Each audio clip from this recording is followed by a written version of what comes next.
Hello and welcome to a brand new Let's Play of Hooked on You, a Dead by Daylight dating sim.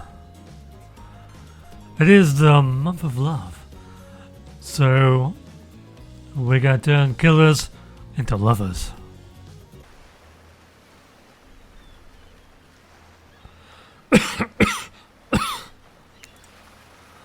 You wake up on the beach, soaking wet, salt water stinging the inside of your throat, as if you'd nearly drowned. Water falls from your mouth as you open it up to gasp for air. You have no memory of how you got here. In fact, you can only remember your own name, but not where you came from, or a single fact about your life. What you do know is that despite the outrageous beauty of the landscape around you, you feel incredibly sick to your stomach. Well, really went down the wrong pipe, huh? You need a minute, or can I go on? Because I can give you a minute. We've got plenty of time. Endless time, really. An eternity, if you catch my drift. Whoa, not now, Ocean. Sorry, Mike. May I continue? Please, go on. Okay then, as I was...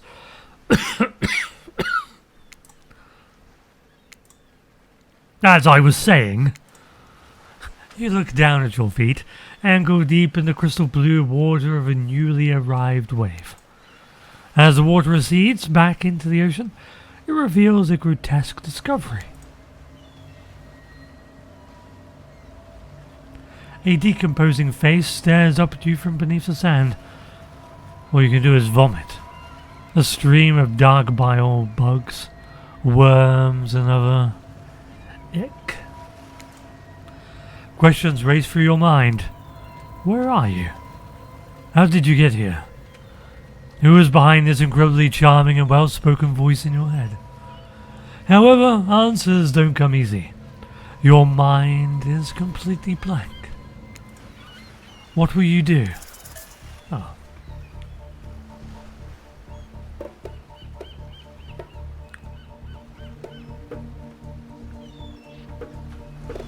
Let's dig up the face. It might be fake.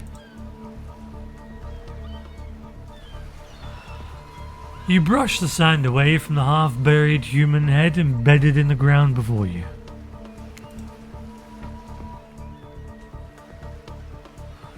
There is no body, just his head. As you pick it up, flakes of skin fall to the ground. The jaw falls open, revealing a gold coin sitting on the rotten tongue of this poor, dead soul. Oh, we got a coin. Nice. Getting your hands dirty, I see. I like that. You're a take charge type. And we got a coin. You examine the gold coin briefly, happily distracted from what has otherwise been an extremely confusing morning.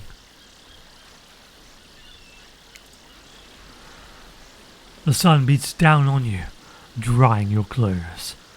You check your pockets, but they're empty. Plenty of room for a gold coin, you suppose, and so you deposit it. Why, that's a nice coin you've got there. What if you were to spend it right now?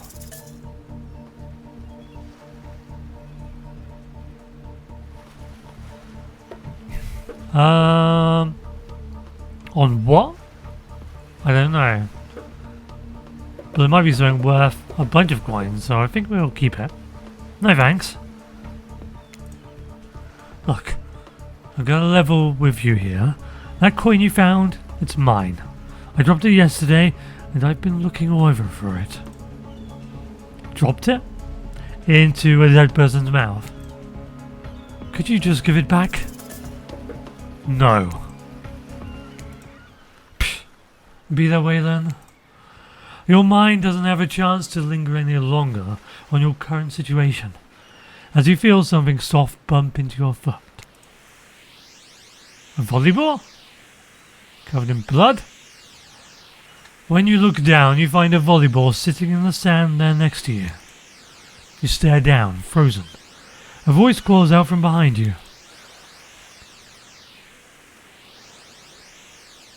What Huntress's voice even be?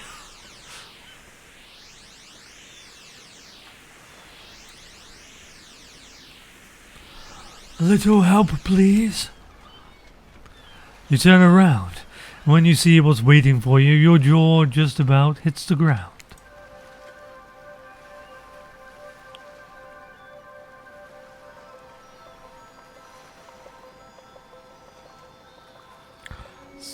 Oh, Leroy. Huntress, Wraith, Spirit, and Trapper. 4 gorgeous monsters stand halfway between you and a well-tended volleyball court. Each of them oozes with undead energy, a magical aura reaching out and penetrating you via your eyes. Your heart begins to race. Curiosity, fear, desire. You can't help but stare at them casually dressed. Let's call them killers. I don't know, not to be judgmental, but that's just the energy to put out there. So many competing feelings rush through your mind all at once that you are completely paralyzed. It's almost like your heart is drumming in your chest. Hello. There are weird days, and then there's this. All you can do is look down at the ball and back up at this monstrous lineup. Well, of literal monsters. Sexy ass monsters, though. What do?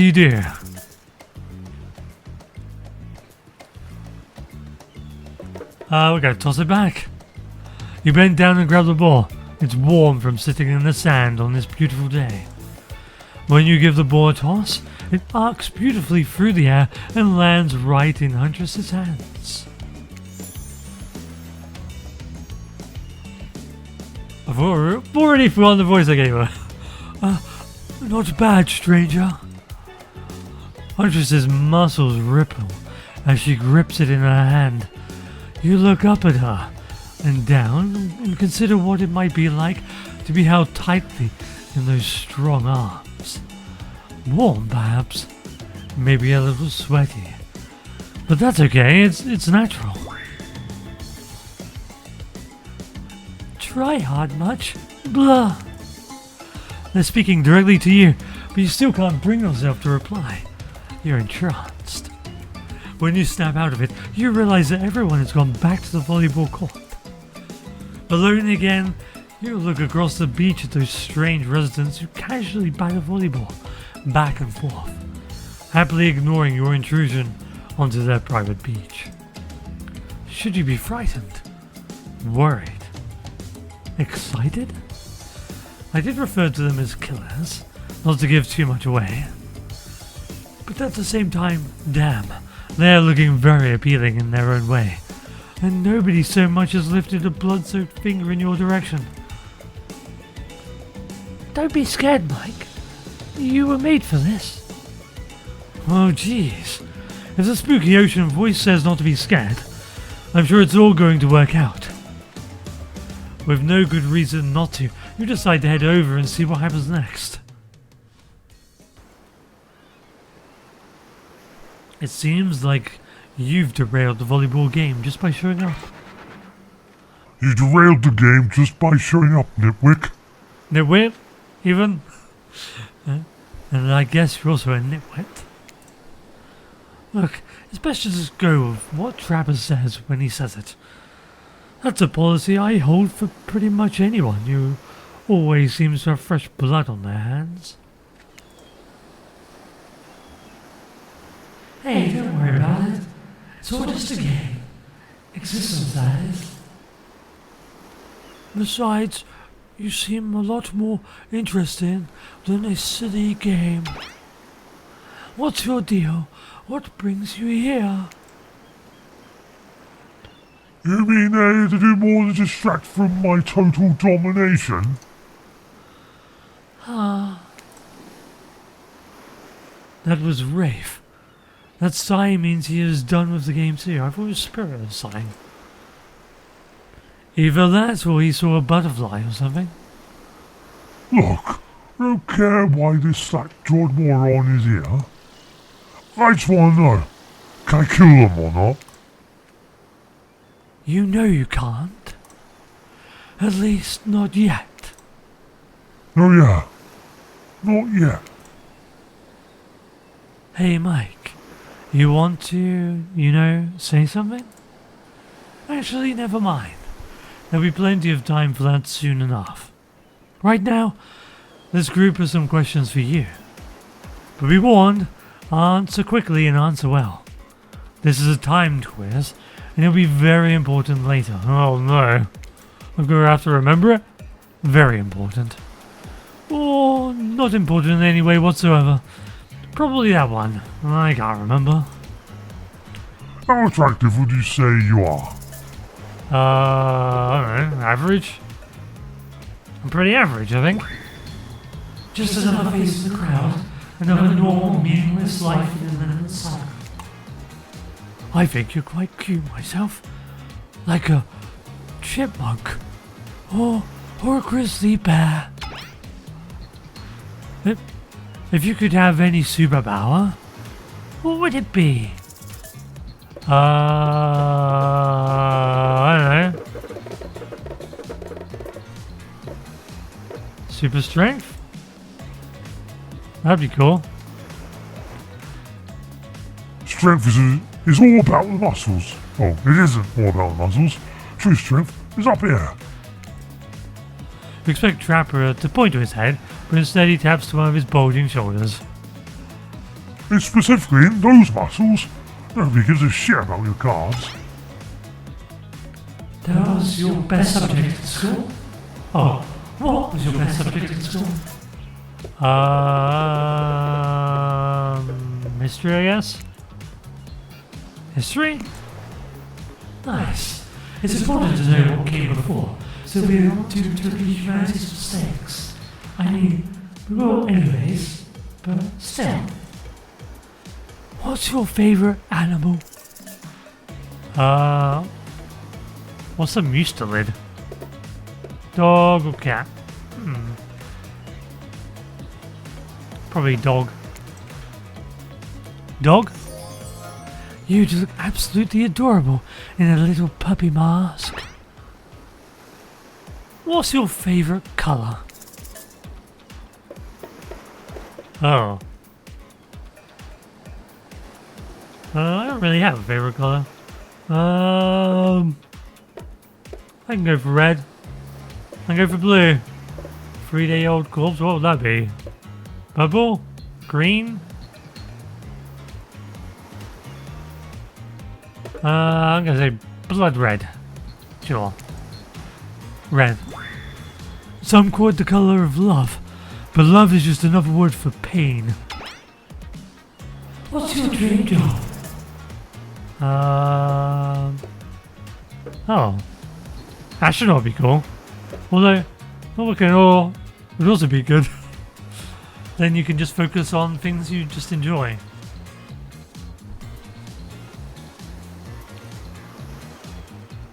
You'd be able to just travel, see anything you wanted, learn anything you wanted.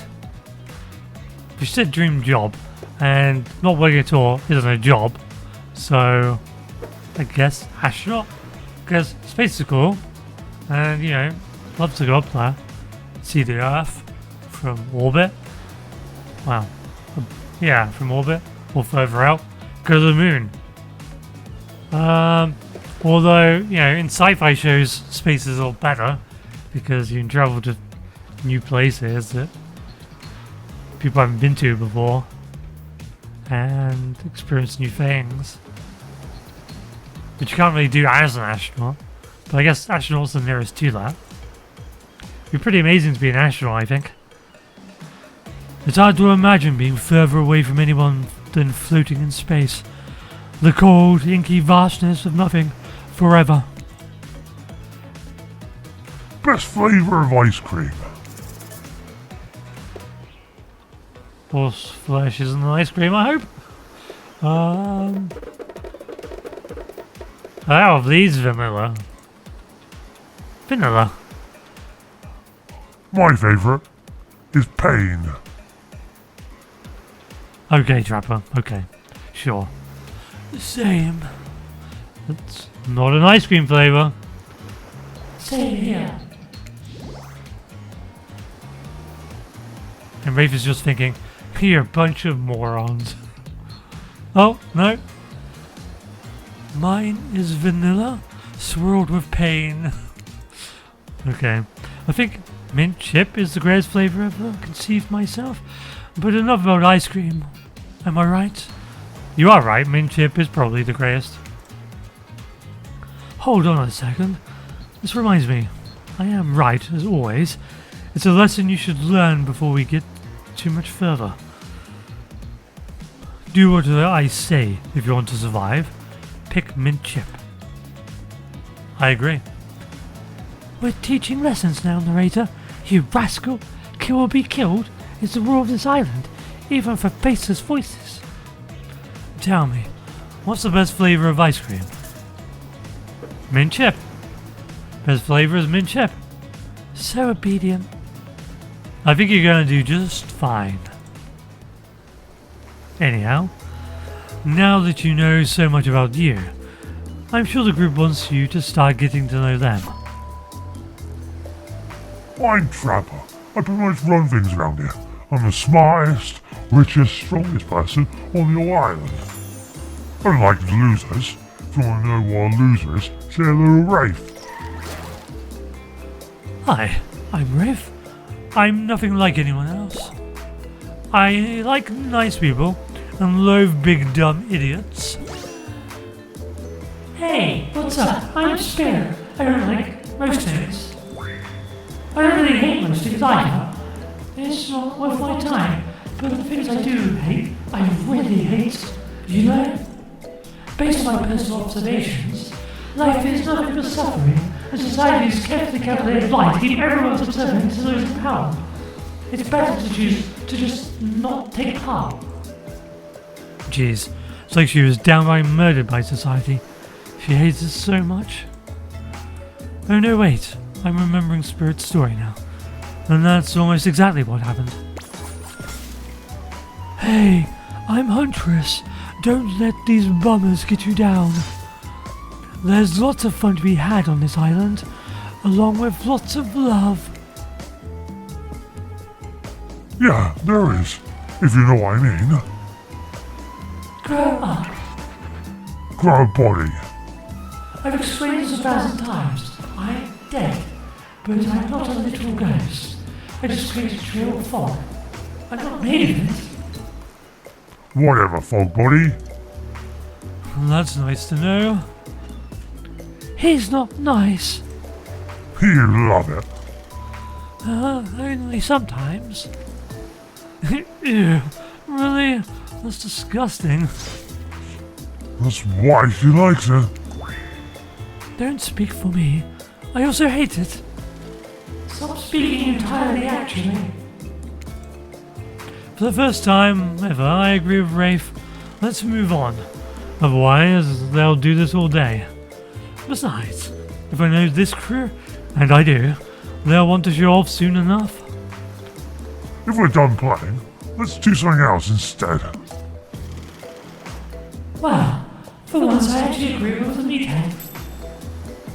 I say we go to my yacht. There's a massive boat docked nearby. I'll give everyone a taste of true luxury and power. Rafe rolls his eyes. Don't mind him. He just hates fun and happiness. No, I hate the endless, desperate, soul-crushing pursuit of wealth, the way it's flaunted needlessly, and the cruelty it engenders. What about hanging out by the pool? I find the water calming, simple, beautiful. Hey, what about our volleyball game? we can exercise and have some fun as a group. Are you serious? There's a perfectly good lounge to chill out right here. I'm tired, and besides, I hate being in the sun. Where do you want to go? I mean, the lounge sounds pretty good. Wait, which is the lounge? Is that the lounge? That's a bar. That's the beach to volleyball, I guess? No, that's volleyball. Let's go swimming then? Oh, is this the yacht? Oh, yeah. That's the side of the ship. Okay, we're not spending time with Trapper. Screw that guy. Dumbass. Is this the lounge then? That looks kind of nice. Cozy. We'll go here. It'd be great to relax. It'd be great to relax for a second at the lounge. To kick up your feet, look over at the ocean, and relax on your own terms. Who would want anything else? Dry, comfortable, drinking a cool drink all day. It's the best. I mean, she's definitely selling it.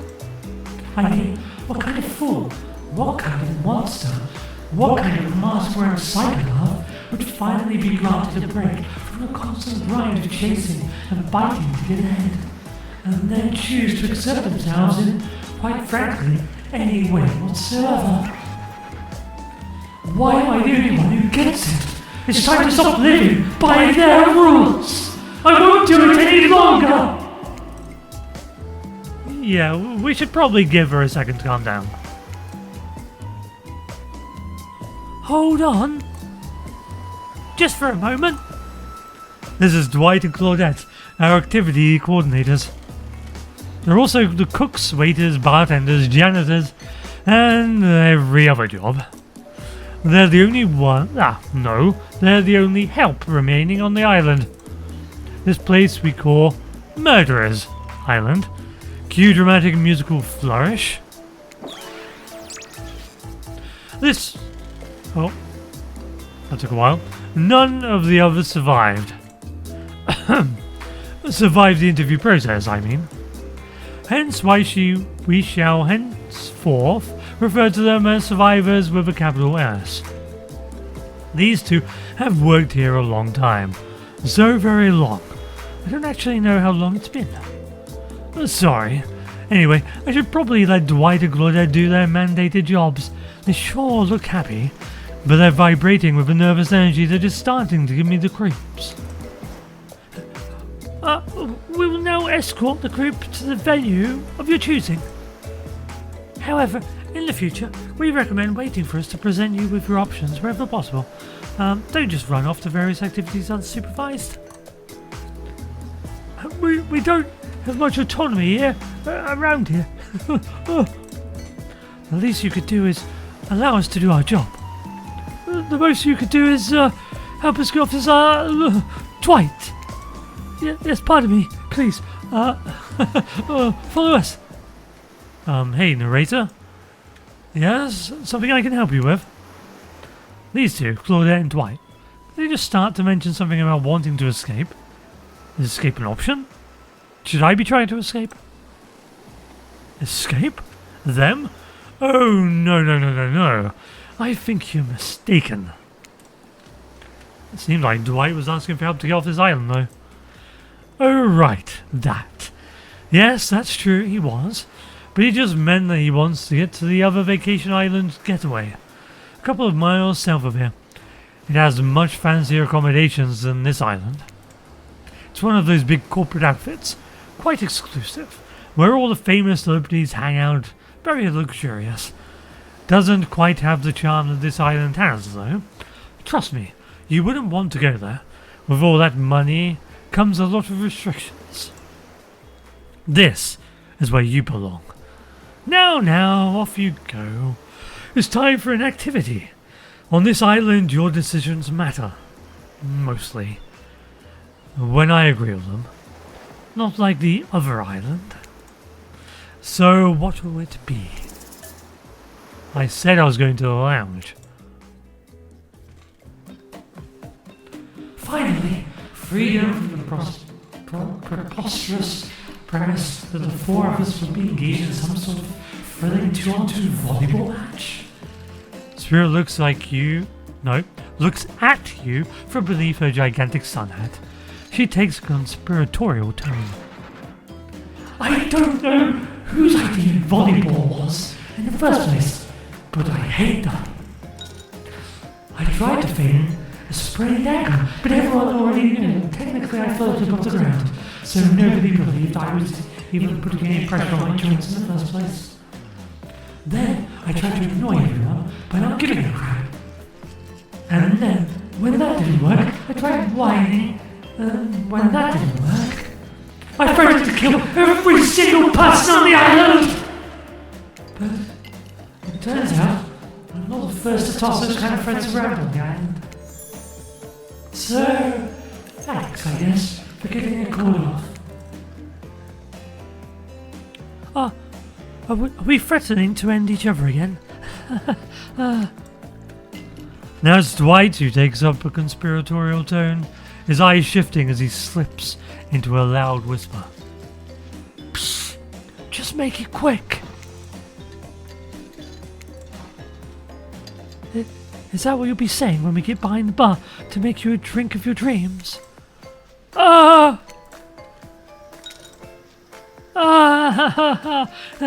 Hilarious, right? Right? Dwight! Yeah, right. So, what will you be having? Vodka soda, sangria, Scotch rocks, virgin daiquiri. What's a sangria? Guess that's a fruity drink? Sure. That's non-alcoholic. But we'll have a little bit, I guess. We'll go for the sangria. Something fruity but refreshing. Hold the coconut rum. A sangria, maybe? Coconut rum? That sounds kind of pleasant. Why did we hold it? No, we want that. Add it in. Oh, my pleasure. That sounds nice. We used to make drinks like that back home. Well, not we exactly. I watched someone drink a drink like that once. They looked happy. Now's your chance to be one with that drink. What do you say? This is some sort of juice for a child? Are there children hiding about? No, it's for adults. The kind who like, tropical fun. Oh, I see. Huntress really seemed to perk up at the idea of kids being around, and it's bummed to hear there aren't any. But I'm quite glad it's just grown-ups on the island. Personally, little ones should definitely not be exposed to this. Not my cup of tea, but okay, sure. We can still use it for a toast, yeah? To new adventures. To new friends. To,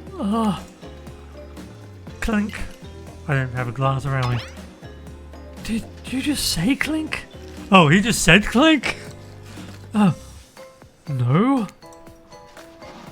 Since we fulfilled your requests, it's time for you to return the favour.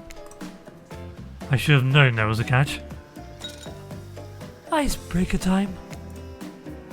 I swear, had I known you'd pull this kind of fun, enthusiastic, moody bone crab, I'd have suggested we attempt to walk to the lowest point of the ocean before I ever set foot near this bar. You don't think it could be kind of fun? A little fun? Never mind. I hate it. This sucks. But it could be fine. Whatever you say. Has anyone seen my hat? I've literally never seen him in a hat.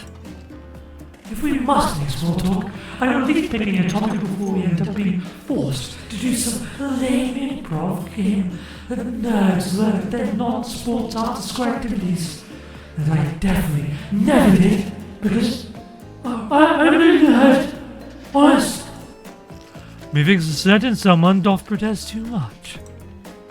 Sitting here in this beautiful sunny afternoon, warm sand beneath the cool fog beneath my 7 feet. The topic I choose is books, novels, comics, fictional non. Reading is the only escape from the inescapable horror of my life. The escape into your own mind. A groan rolls through the crowd. Not a lot of readers here, I'd imagine, based on that response. They were much more enthusiastic about drinking. Considering the situation we're in, it seems an appropriate time to ask you. Mike, what's your desert island book? The one book you'd bring with you if you were, well, on an island such as this? Oh, there has to be a classic horror, for reasons that should be obvious. She means because this is an island of horror villains, and also those books are all in public domain. Nothing too modern. Humanity has really gotten soft these past 100 years. So, what's your favourite? Dracula, Frankenstein, Dr. Jekyll and Mr. Hyde. Books, no thanks. You know what, Mary Shelley's Frankenstein's great. So I think I'll go for that. Like, I like the idea of vampires, but often the thought of vampires is more interesting than how they're ever portrayed. So, Frankenstein. I did actually read it, but... No, I did read it, actually. Game. I've read... Does that make me a nerd? I've read Frankenstein, I've read Dracula. Oh, I read books. Oh, what a faux pas. But I've seen 3 movie versions of Frankenstein. They've all been pretty good. Philistine, read the book. That's far better. No adaptation has ever been as good as the books. You know, you can't lie to make yourself look smarter. They're killers, not mind readers. Oh, that's a good one. Seeking knowledge but finding only death. Yeah, Been there. I can't say that my experience has been as successful, but, well, fingers crossed. and fire? Don't even get me started. Experiments? Crap. Not again. I swear, every excuse you give him, is this talk about. Shut up. Do you just tell me to shut up? Sorry. Take it from me. The one who likes to think he's a scientist, but he's actually the monster. Can't I be a little bit of both? Like I said, I haven't actually read it, but that sounds smart enough that I'd be willing to believe it's true. It's the true meaning of the story. Enough about these old stories that belong to someone else. I think it's time to make up some new stories of our own. But before what's going on, Huntress is waving... Oh. Oops. Before you know what's going on, Huntress is waving an empty vodka bottle in the air. A devilish twinkle in her half-masked eye.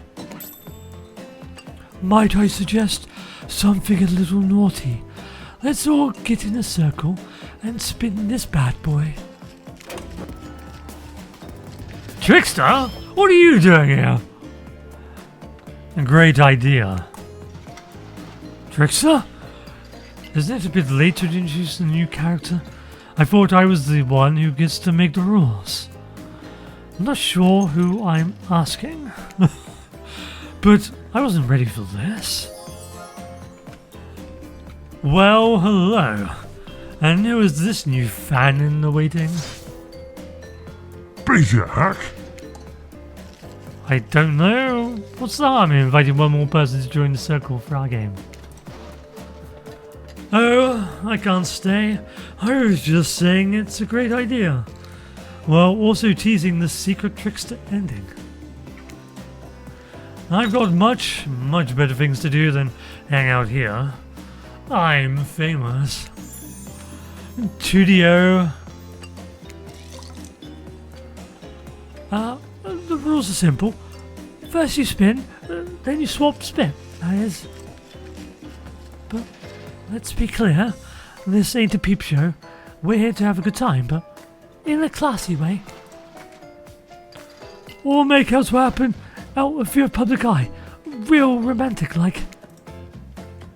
Yes, romance is the goal, So we'll all be waiting here in complete silence, trying to listen in and use our imagination, while you make out on the other side of the bar. But definitely not watching. Like adults. Romantic, well-adjusted adults. Mike, you're up. You grip the bottle in your hand, and put your fate in the hands of the empty bottle gods. Mini-games consist of 2 parts. On top, a pointer which rotates in a clockwise direction, and on the bottom a target you're going to be pointing at. This here upcoming minigame is a special minigame, perfect for the less coordinated because there is no winning or losing. Well, not technically. Wherever the pointer stops, that's your result. I suppose if it doesn't stop where you want it to, that's a bit like losing, but no one has to know if you don't tell them. Okay, ready to play? Or would you like me to repeat that? I'm ready. I'm ready. Then away we go. Spin the bottle and see who you're going to smooch. Okay. Who are we going to smooch? Oh, I was pressing here. I was just clicking. That's why it didn't work. Oh, Spirit. You got Spirit. The 2 are meant to be. Psych. You have to actually spin multiple times to get your real result. The first to get 3 times is your true match. That's how we play hardcore spin the bottle on this here island. Now get your spin on.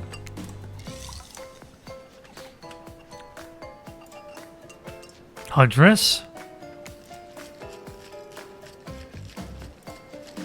Trapper. So it's all to play for so far. That was in between. Trapper twice, okay. Trapper 3 times! Come on, you dumb brute! Let's get behind that bar! Trapper is your true match. Ooh! Wait, it wouldn't be as... it wouldn't be spooky if, how do they do it? Ooh! No, that's still kind of spooky, isn't it? Ooh, I don't know. I don't know how people do it. I don't know. Just this morning, you were waking up on a strange beach, surrounded by strangers with murderous intent, and now you're gonna make out with the dumb brute. Now you're looking across a beach towel, a trapper, lust in his eyes, sweat glistening on his skin. Your heart races. You can feel your pulse pounding in your ears. Trapper takes you by the hand, and you sit face to face in a private section of the bar. He begins to reach for you, putting his hand on your shoulders. You're sweating, but not in the sexy way he is. You're sweating in the gross way you'd sweat at an interview for a job you're not even remotely qualified for. But you don't know what to do. If you try and lock lips in this state, you might gross him out so completely that he'll never be able to look at you romantically again.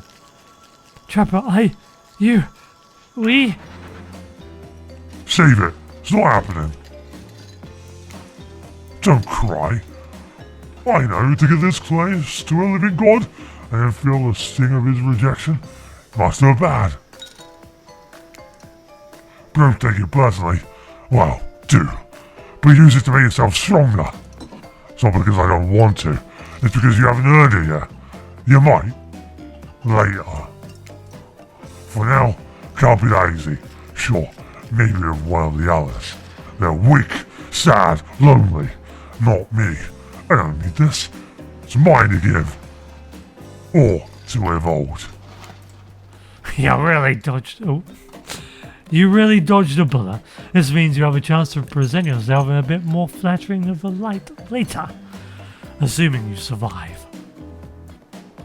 Not ashamed to tell you that I think you're cute.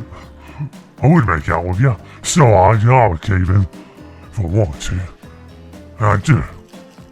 But I still won't. Tell anyone I told you this, and you die. And they die. And then I have you all revived. And I kill you all again. If anyone asks, I was the best you ever had. which I might just be another time.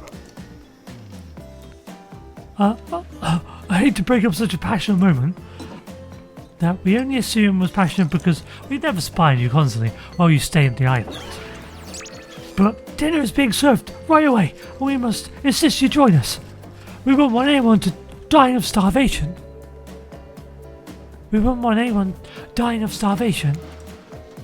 When there are so many more interesting things to die from. Bit confused there because they keep fishing their sentences. Seems like the next activity is mealtime? How quaint. You're expecting what?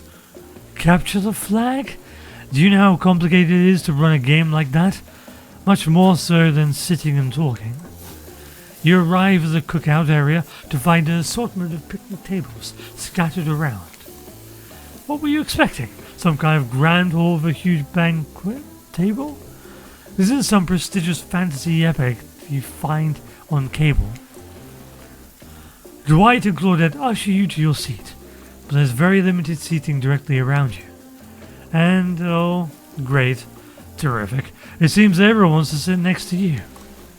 Even better, they don't want to sit next to certain other people, either. To start, no one wants to sit next to Trapper. Meanwhile, he refuses to sit next to Rayful Trickster. Oh yeah, Trickster is here. Surprised? Yeah, well, they don't call him Expected Stir. I'm sorry, even I get nervous around crowds of killers, and my whole shtick gets a little flustered. Hey there! You're looking good, Mike. Real good. And we literally can't let Huntress and Trapper sit together. No, seriously, their arms are too big. They can't fit at the table if they sit side by side. Look at this. We can't even fit everyone on screen at the same time. You'd probably think it was an error, but it's not. It was completely intentional. Let that be a lesson to you. Every error you think you see is a choice. Got that? Okay, Dwight and Claudette are directing traffic. You sit on one side, the rest of them will sit opposite you. Huntress and Trapper can sit at the ends with their enormous sexy arms. Now, that everyone is seated, we can begin dinner. Wait, we didn't get to make a choice? Tonight's meal was prepared slowly and carefully with both love and hate for 12 hours over a spit.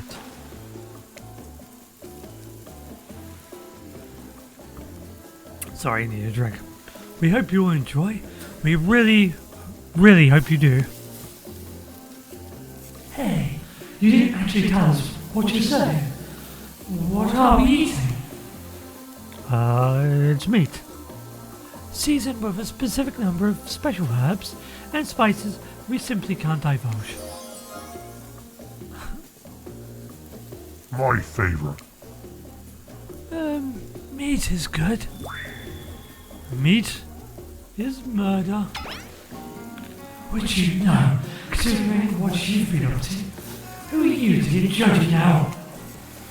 I'm just sharing facts, and you need to murder something to eat its meat. So that's like technically true. Technically true. It's the best kind of truth. Okay, enough yapping. Let's eat. Hey Mike, you were thinking what I'm thinking? It's gonna be a person on that spit, right? Or several parts of overlapping people, perhaps.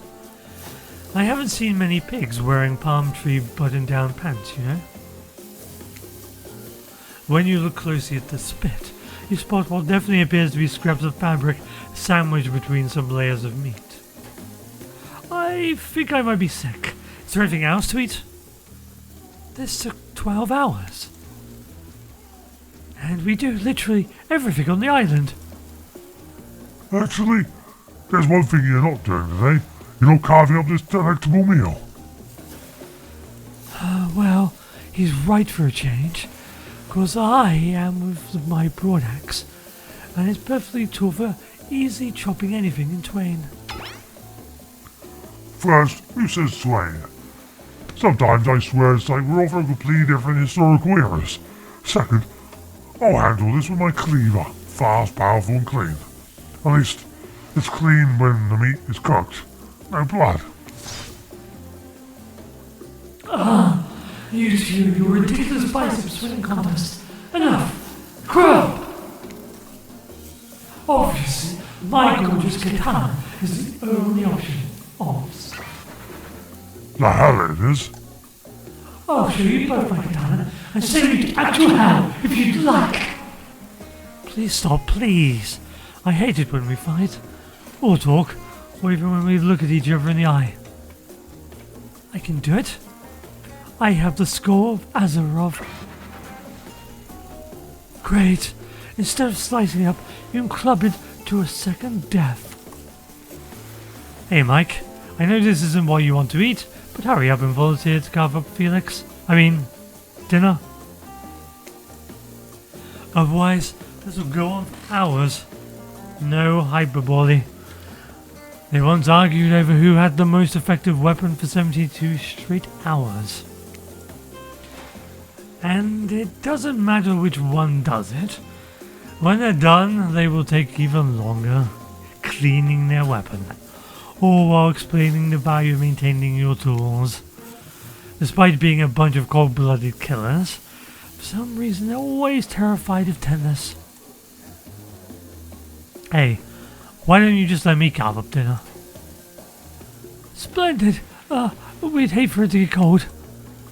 We hate it when we get it cold.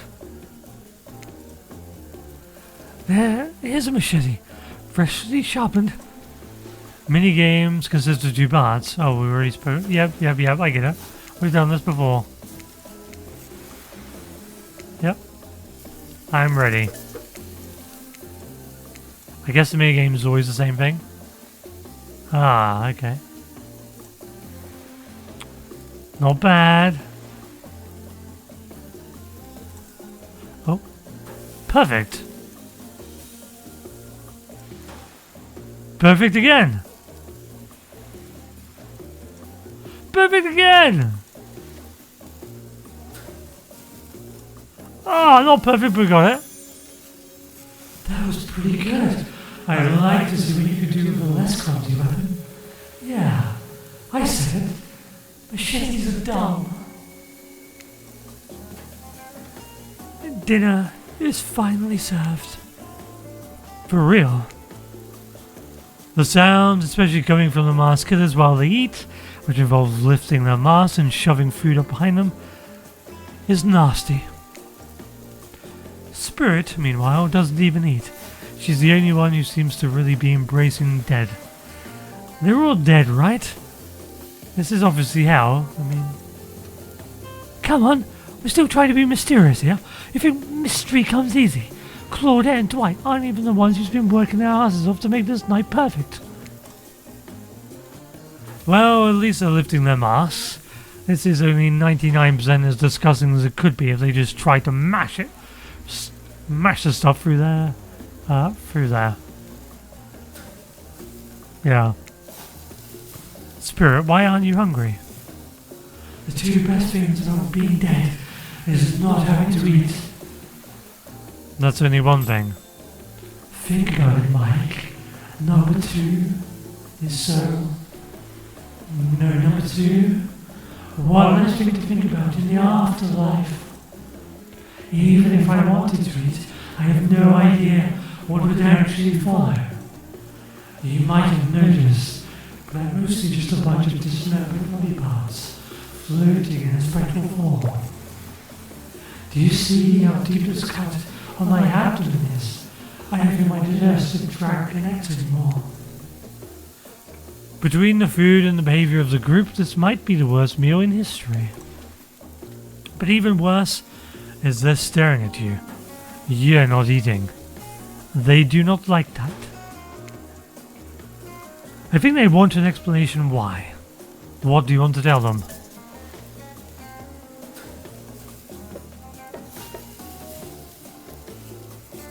Yeah, we should just stare off at the seagull. Wow, you ever see a seagull that big? I haven't. That's incredible. Anyway, what were we talking about? Lame misdirect. Yeah, she's right, Mike. Pretty lame. Earn who you are. Never compromise. Didn't you wash up on the island with no memory of who you are? Now you got here. Yes, you did, poor thing. You had no idea the last time you ate a meal. You've been standing in the sun. But the seagull? Oh, you just made a lot of good points. I swear, you're beginning to feel lightheaded. It waved at me. Maybe you need to eat to survive here. Either that, or someone poisoned you. No, wait, you haven't eaten, so you can't be poisoned. Whatever the answer, you clearly are about to pass out. Hey, it's me again. Your friend, mentor and guide, narrator to the narrator, the ocean. Not sure how I feel about being that characterization, but I'll allow it. I brought you here, and I might be the only one who can help you now. There's only one thing you must do to survive. You have to figure out why you're really here. No one can tell you, not unless you follow the right path, or at least a right path. Now, there's too many of those to count. Hopefully you pick at least one of them. Because there are even more wrong paths. Many of them lead to your demise. Others lead to something even worse. Starting scene's over and having to fast forward back to where you were. Am I right? For this place holds many secrets, even from itself. But one that truly matters can only be learned if you answer the most important question. Why are you here? Why are you here? Answer that and you'll learn the truth. The ultimate truth. Vague and mysterious. I've got to give it up to this ocean character. That's some quality early game storytelling. Hold on, I'm back. One more piece of advice. You've made many choices by now. Some of them I liked, some of them I did not. It's in your best interest to make more choices like that. Oh, that I like. How do I know what you like, Ocean?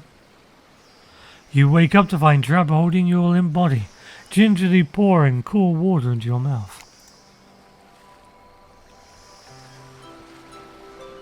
You had me worried there, passing out like that. Thought maybe you were dead. That would have been terrible. Nobody dies on this island without me killing them. You hear that? Nobody. Thanks. I guess. Don't mention it. Don't mention it. Some might think I care about you. That suddenly can't happen. Got a reputation to uphold. I'm starting to understand, I think. When you went down there, looked like you hit your head on the edge of the table. If it were me, the table would have been the one to crack open.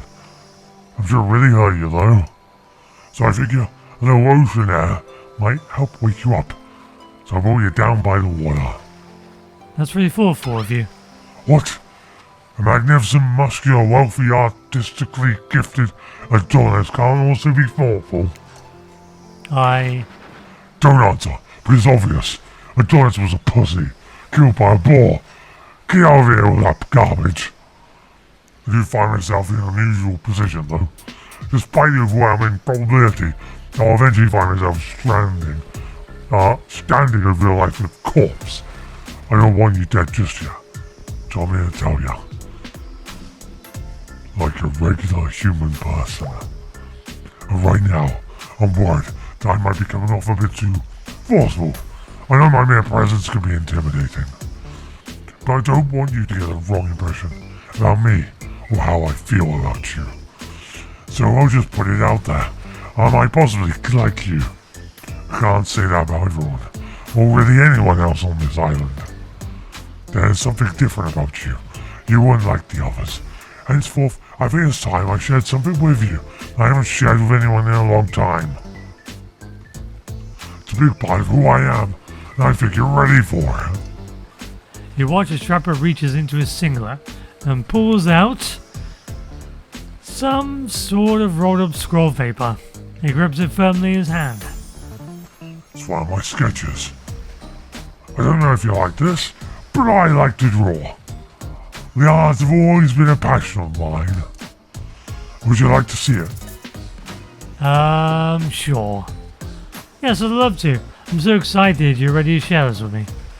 Trapper does not unroll the paper, then show it to you. Simply stares at you and watches your smile soften and fade. And the longer he stares at you, the closer he seems to get. What an interesting response. Thanks, I hope. Trapper looks at you. Piercing a look even through his mask. He smirks, but it's not clear why. Then he turns and leaves. Just as things are really heating up, you hear a flurry of footsteps behind you, and you quickly spin around, ready to fend off whatever new danger has popped up on this strange island. Legion? Oh no, just these two. Only to find there's Dwight and Claudette sprinting across the beach, clipboards in hand, which they're waving in the air above their heads. It's very important that we stick to the itinerary and attend each event as scheduled. Play sick for cute flirt points has no part in this evening's activities. That's strictly slotted for after campfire story time, and this rate will be late. Playing sick? No, no time for excuses. Well, there is, but that's scheduled for after what comes after the flirting. Go, go, go, go, go!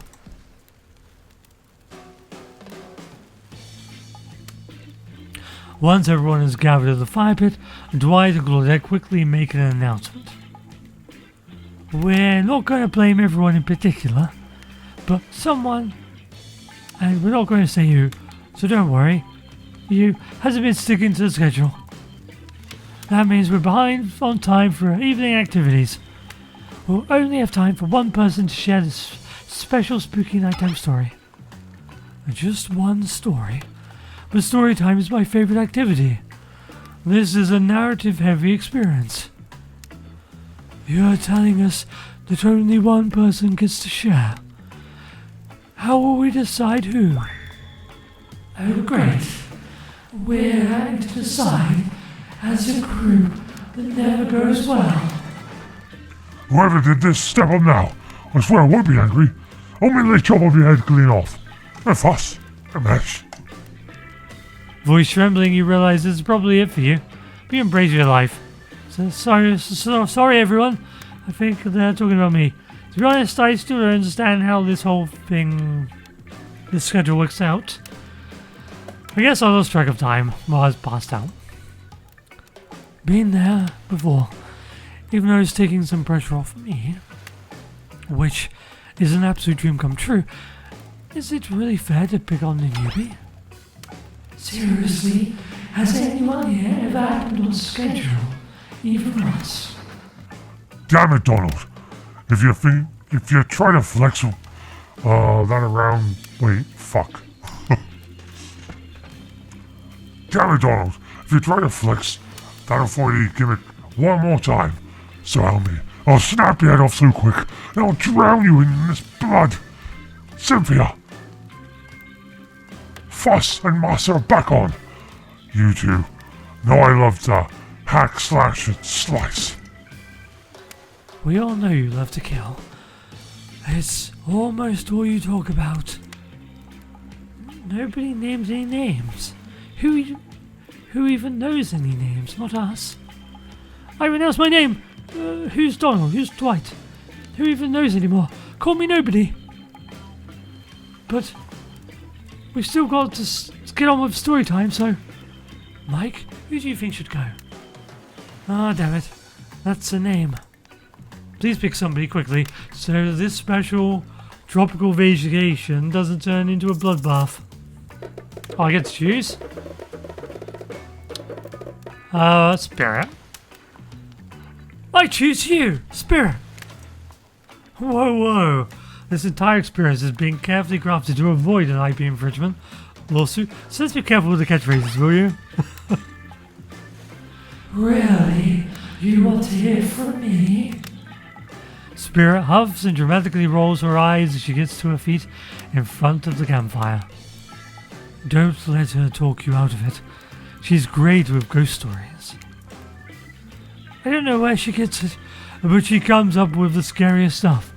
Seriously disturbing, even to me. And I literally pulled a guy's skull and spine out once they were within my bare hands. Talk about bullshit stories.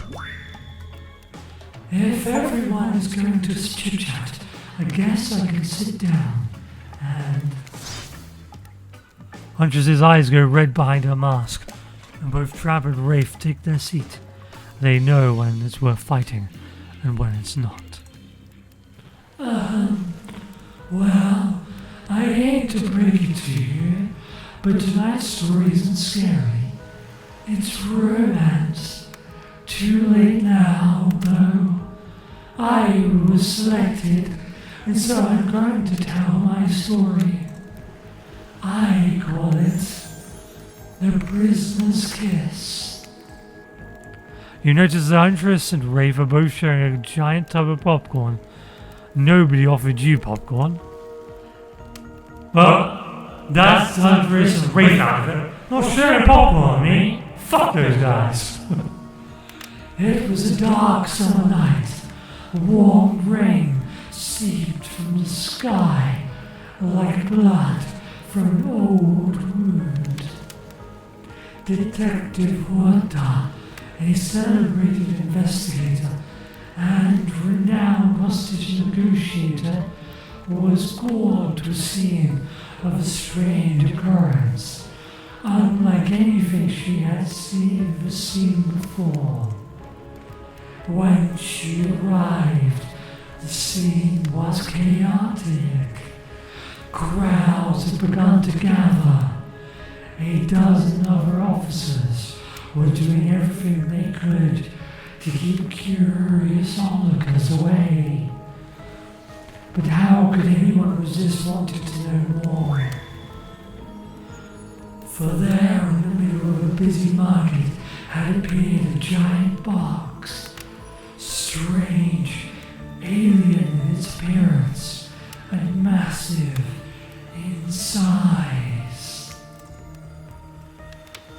No one knew how it got there. Was it delivered? Built on site? In such a busy area, how could something like this just appear? A mystery. It was as if conjured by magic. But this was no illusion. The huge box was very real, and someone was trapped inside. Spirit pauses her story to look from face to face of each audience member. She has no expression, but you feel her vibrating with energy. She's in her element.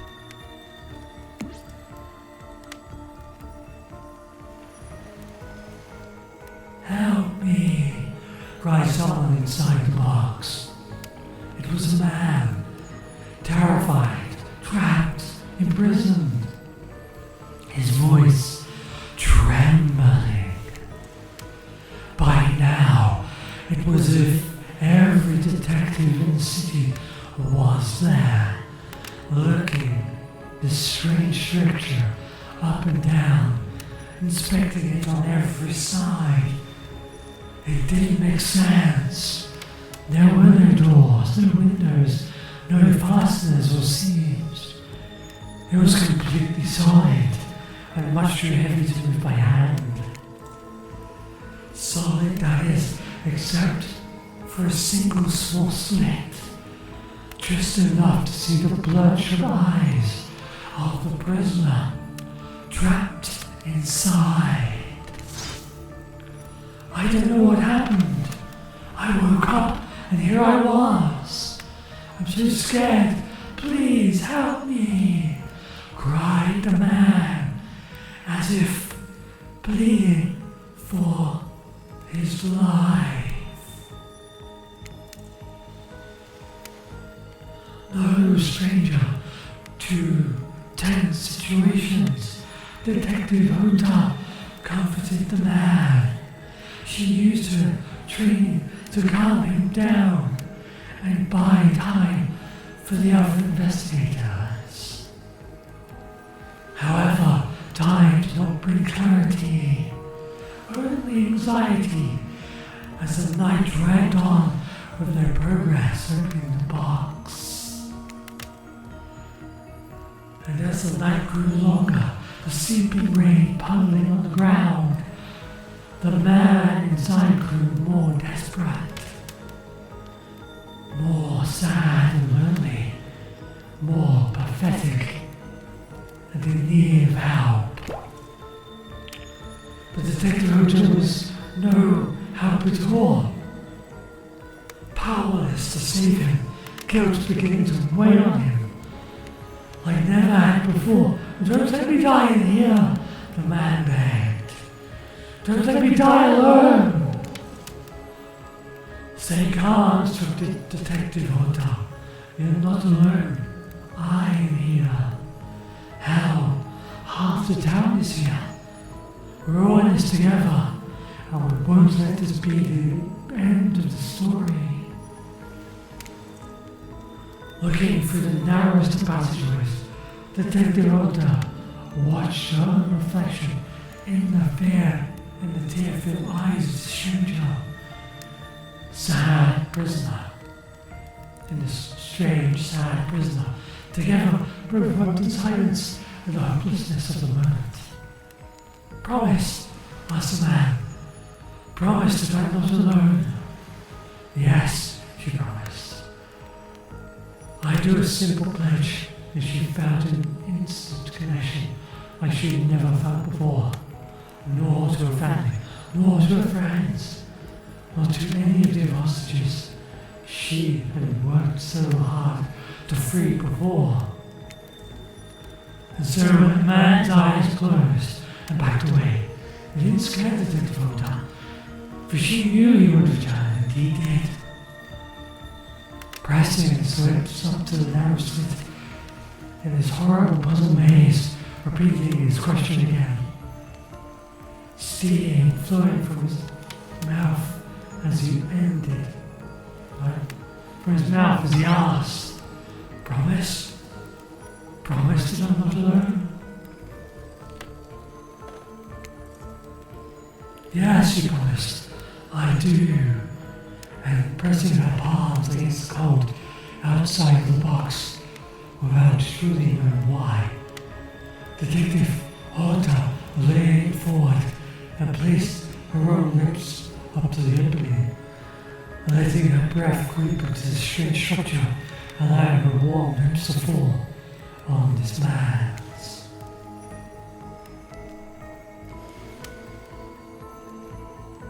It was a gentle kiss, a moment of compassion. She could feel in the brief contact of the beating of his heart. Her heart, pulsing blood through every inch of her body, matched beat for beat in his soft touch. Thank you, said the man. No trace of fear remained in his voice, and he backed away into the darkness, disappearing in a single moment of eerie calmness. Get back! The young officer suddenly thrusting himself between Detective Hojo and the box, breaking a silence that would soon be filled by a cacophony of whirring gears and clicking latches, a symphony of mechanical activity happening all at once. Something had triggered, as if an unseen lever board in the side of the giant box began to slide over. Detective Hojo gripped her flashlight tightly and pushed herself forward into the foggy interior of a giant box. Her feet splashed into puddled rainwater, her heart racing as she swept her light from side to side. And that's when her eyes landed on the man, or at least landing on what should have been him. There, in the corner of the box, was a pile of pieces, like parts of a doll, almost pulled apart. Or perhaps that's just how Detective Hojo had to think of him in the moment to survive.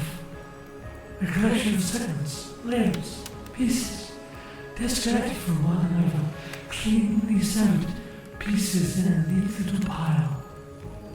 And yet that pile had cold pale eyes open, lips in icy blue.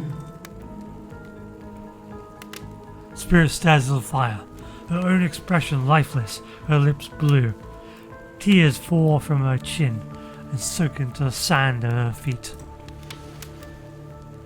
You're blown away by this story, and it's safe to say you're not alone.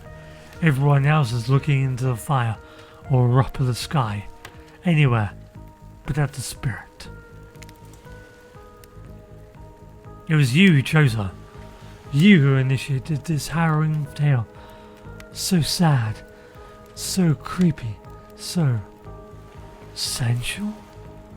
She really went into great detail when it came to describing that kiss. Too much detail, and now no one is sure to act. Dwight and Claudette are staring daggers at you. You have to do something. Kiss her! This game was supposed to be light-hearted romp. Please. I said do something. Hug her, cool story. Oh, yeah, hug her. You stand up and without saying another thing. You stand up and without saying anything, approach Spirit, or reaching your arms out around her for a hug. Her robe, hovering in the air, begins to wrap itself around you and squeeze you into her. It's kind of like being hugged back, but also like being tied up. It's certainly not what you expected. Aw, tears are going down her face. Instinctually, you pull yourself away, but it's an awkward movement and you nearly fall over into the fire. Spirit says nothing and floats away without so much as a goodbye. You, meanwhile, realize everyone had just watched this truly strange interaction from the corners of their eyes. On that note, everyone decides it's time to take a break and split up for a little bit so they can all have a moment alone before bed. Everyone leaves and you're alone by the fire. The only thing you hear is the ocean slowly lapping against the shore. This is nice. A true moment of peace and tranquility that lasts for all of 7 seconds because Trickster shows up and he's blaring his latest song. Hey babe, you look lonely. Mind if I join you? He doesn't wait for an answer. I know you've been hearing from these guppies all day, but I want you to hear something from big fish like me. There's something special those in charge of this island don't want you to hear. I am the ultimate catch on this island, the only lobster in an ocean of sardines. No one can give you what I can. You just have to find me. Come, find me, baby. Trickster leaves. You're a bit confused about what to make of this cryptic clues, but you aren't going to get any time to yourself to think about them just yet. Spirit approaches you. You know, I was watching you while I told my story. I could tell it was having an effect on you. This fog follows me around. I could feel you breathing heavily, taking me in. You and I are both absolutely flabbergasted at that piece of information. Legit, you learn something new every day, even when you're a narrator. You're doing it again right now. You need to calm down. You should come to the hot tub with me. Dipping in hot tubs with the spirit? You've come a long way in a single day. I'm not saying you shouldn't follow her, an offer like that. Just don't forget our little talk.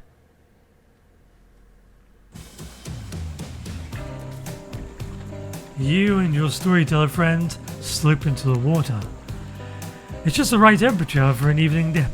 Plus, if some jealous shark comes along and manages to jump from the ocean into the pool, you're also pretty sure your killer companion could handle it.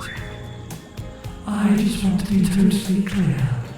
Even though that story bore some similarities to my life, it was not about me in any way, shape, or form. Not symbolically, not metaphorically. not any more of a... Glee? I believe you completely, sure. You were kind to pieces in your life, and so was the person in the story. A perfectly normal occurrence. Sure, you're on the island, trapped, one might say, in a most puzzling place. Also, a completely regular coincidence. And sure, his lips were blue. Your lips are blue. Really? You'd call this blue? Searching for answers, hoping to find... Revenge! Okay, so similarities not bad, I guess. Coincidences? Sorry, coincidences. Get this through your head, whoever you are. Samurai blood runs through my veins. Oh well, maybe it was coagulated there by now.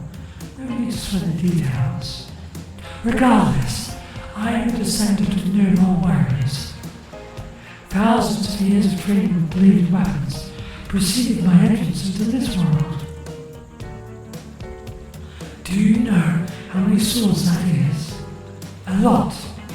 You've got to figure that with badly sharp edges, a person is bound to be disconnected from a body part here and there.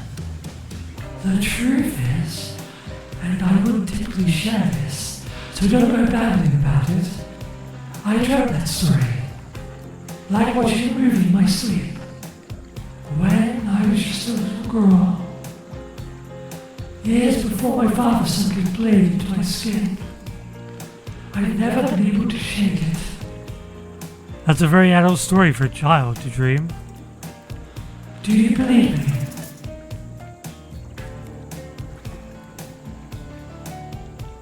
Sure, why not? Why not? Yeah. I know we just met, but yeah, I believe you. The way you told that story, it clearly came from someplace deep. Fool! Who told you to trust a stranger? You're going to get hurt if you don't learn to take better care of us, huh? Now you've got me wondering, do I believe you if you believe her or not? And if I know everything? Because trust me, I do know everything.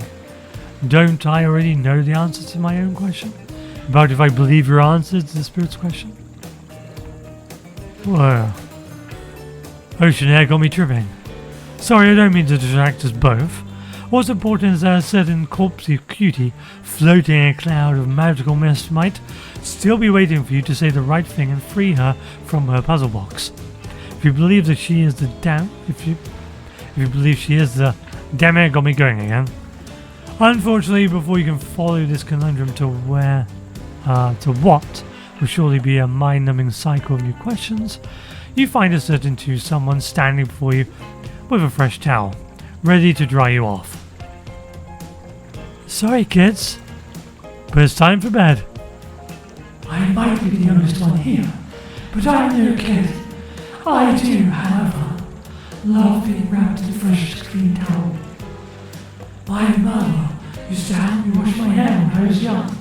She'd comb out all the tangles and tie a ribbon around it before sending me on my way. I miss her. You watch as Spirit stares off into the distance, her hand gripping into a tight fist. She doesn't notice you're watching her at first. When she catches you looking, she turns away, roughly grabs the towel from Dwight, and then pushes him and Claudia aside as she floats off. You head over to the campfire. The heat is comforting on this chilly night. Looking into the crackling embers, you think about the Spirit's story, about the prisoner in the puzzle box. If you manage to escape this place, will you leave? Will you leave with your life? Or has it already been taken from you? And it's just a matter of time until you make a gruesome discovery. Before you can dwell too much on your fate, Claudette and Dwight arrive. Now their familiar creepy smile stretching from ear to ear. It's a bit menacing to see a smile like that, lit by firelight. We must apologize for the accommodations. We weren't prepared for another guest, but we're going to make you comfortable. We'll die trying. They hand over a pillow and blanket and welcome you to snuggle up by the fire.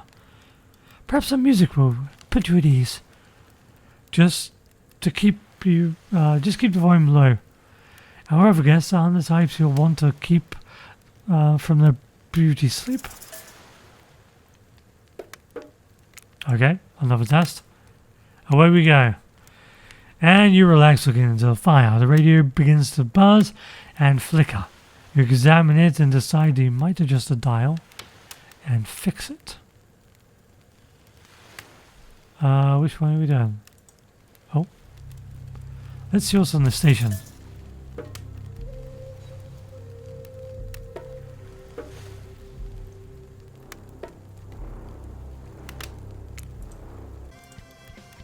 Let's talk about our community. For us, it means what's two this? major things. First of all, the community is you out there. It's you and everybody else either playing the game or talking about the game or creating content related Hey, to the game. was it being Matia? inspired by the game to write music or to make outfits. It's everybody that's part of what makes Dead by Daylight this amazingly rich and passionate environment. It means groups of people who interact on every single possible social platform, in person. It means people who play together. It's even the people who play by themselves and never talk to anybody. So it's important for us to be able to break it down and figure out exactly who is part of the community and how do we listen to them? How do we get close enough that we can actually hear what makes them happy, what makes them excited, what worries them, all of this. We need to know about that. So the other part of community for us is the community team.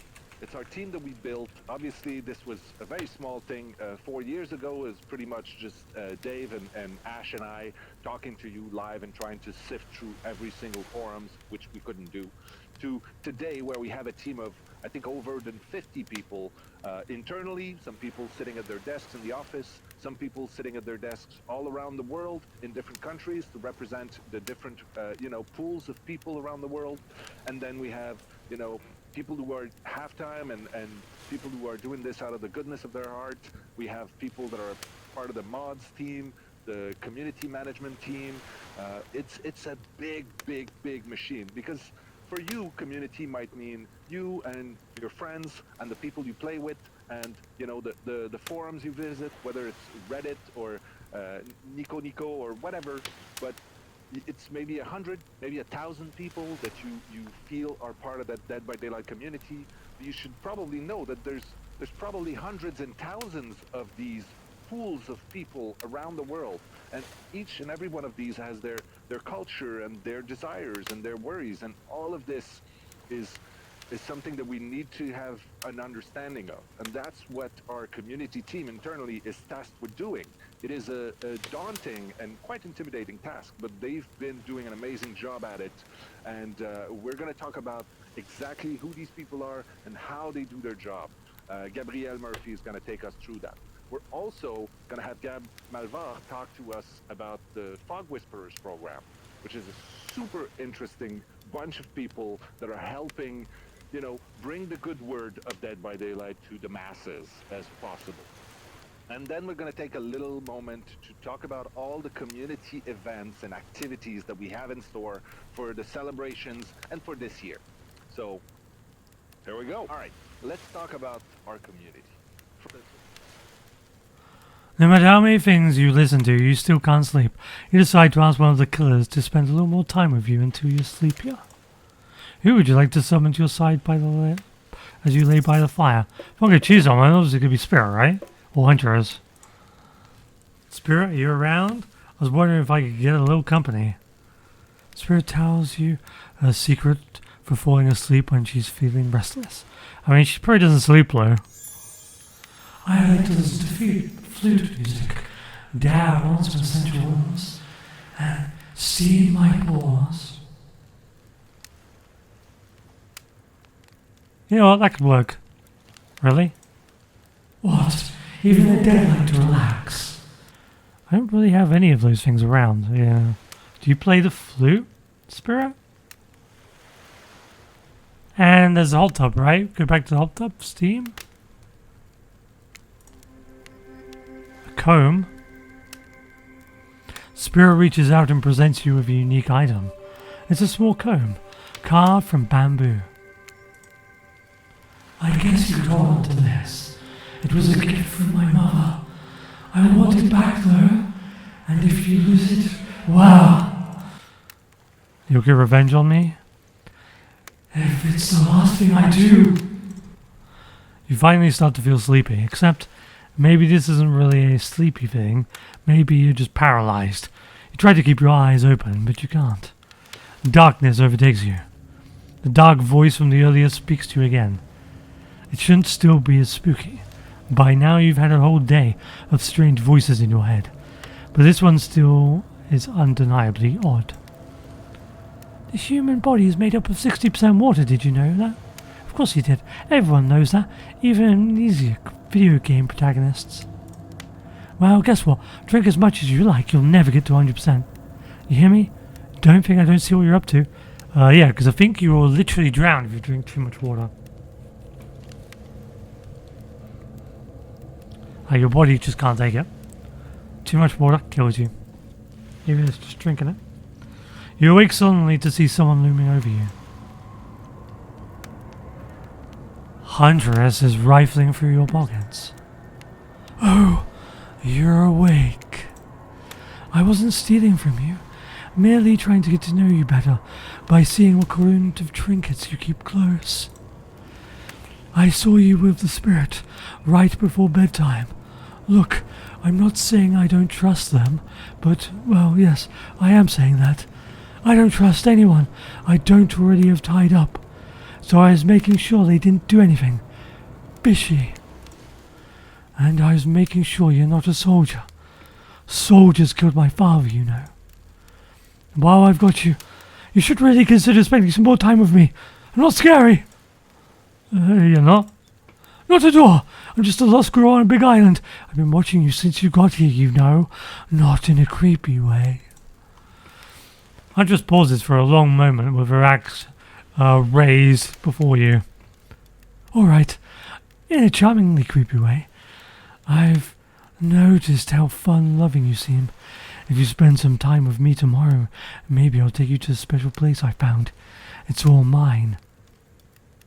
Is it the basement? None of the other killers have been able to find me there. It's quiet and isolated. Maybe I'll even show you how to make beef stroganoff. That all sounds very enticing. I'll let you get back to bed. It's been a long day. Shh. Huntress places a gigantic hand on your forehead, and your eyes flutter closed. Finally alone for this time, maybe. You drift off to sleep again. Hopefully you're not poisoned.